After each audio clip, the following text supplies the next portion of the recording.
ہر شخص کو موت کا مزہ چکھنا ہے اور تم کو قیامت کے دن تمہارے اعمال کا پورا پورا بدلہ دیا جائے گا۔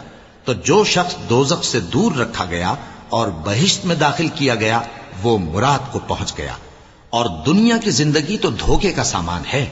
اے اہل ایمان، تمہارے مال و جان میں تمہاری آزمائش ضرور کی جائے گی، اور تم اہل کتاب سے اور ان لوگوں سے جو مشرک ہیں بہت سی ایذا کی باتیں سنو گے۔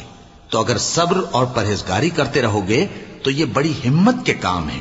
اور جب اللہ نے ان لوگوں سے جن کو کتاب عنایت کی گئی تھی اقرار لیا کہ اس میں جو کچھ لکھا ہے اسے لوگوں سے صاف صاف بیان کرتے رہنا اور اس کی کسی بات کو نہ چھپانا، تو انہوں نے اس کو پس پشت پھینک دیا اور اس کے بدلے تھوڑی سی قیمت حاصل کی۔